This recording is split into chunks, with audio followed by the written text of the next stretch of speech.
आपल्या सर्व गणेश भक्तांचे वैती परिवार व वैकुंठवासी तुकाराम वैती आपले हार्दिक स्वागत करीत आहे.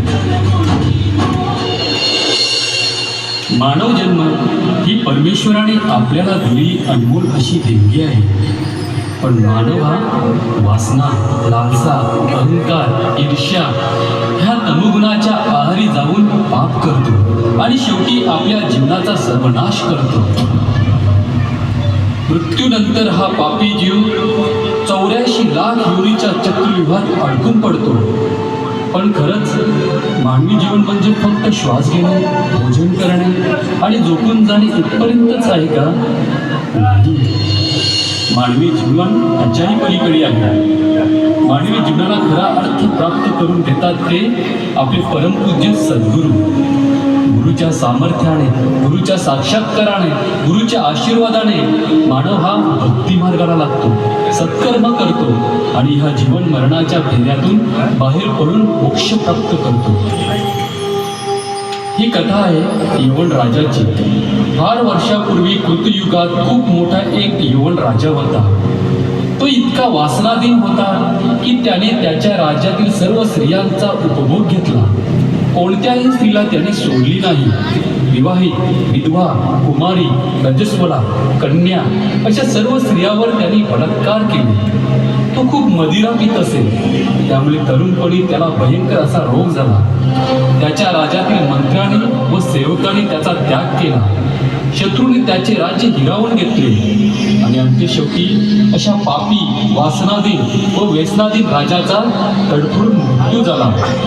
त्यानंतर हा पापी जीव 84 लाख योनीत जन्म घेऊ लागला.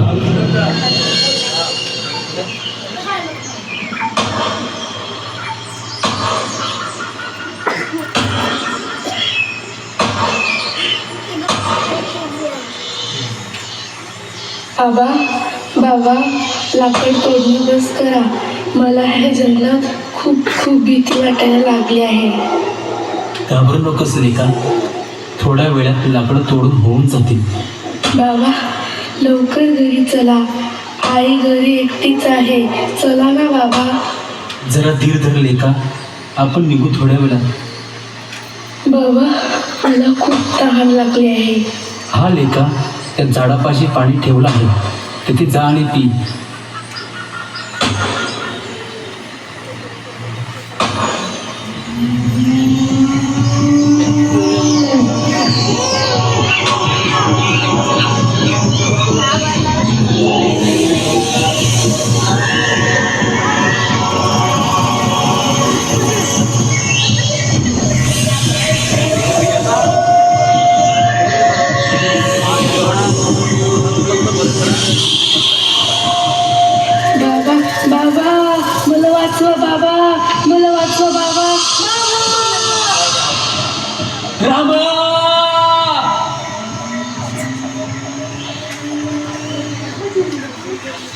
अजगराच्या जन्मानंतर तो राजा दुसऱ्या योनीत जन्म घेतो.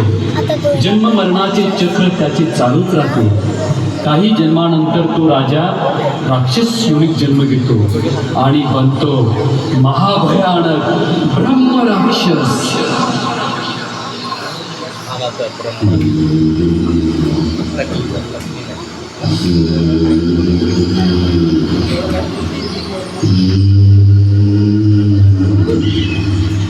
एकदा वामदेव नावाचे महातपस्वी, भस्मधारी, जटाधारी, वल्करी धारण करणारे महातेजस्वी शिवयोगी त्या भयानक जंगलात प्रवास करीत होते. ओम तत्पुरुषाय विद्महे महादेवाय धीमहि तन्नो रुद्र प्रचोदयात्. ओम नमः शिवाय. ओम नमः शिवाय. ओम नमः शिवाय.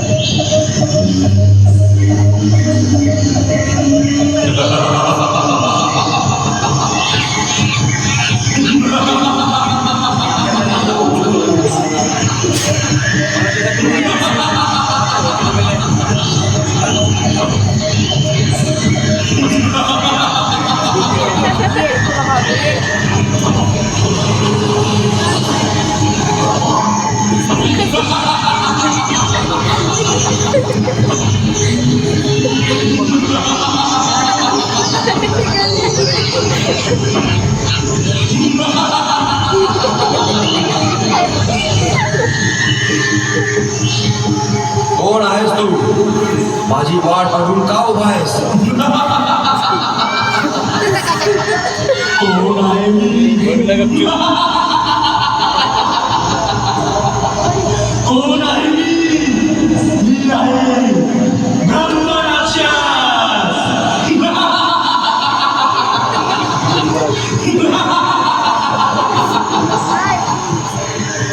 मी तुझ्या वाटेवर नाही, तू माझ्या जागेवर आहे.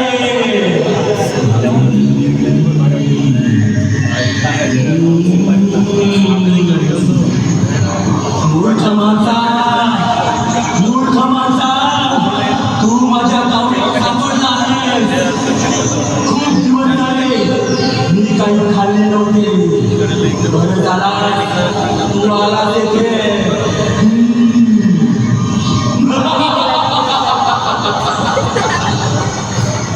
तयार हो म्हणणारा तू माझा आहारी जात आहे.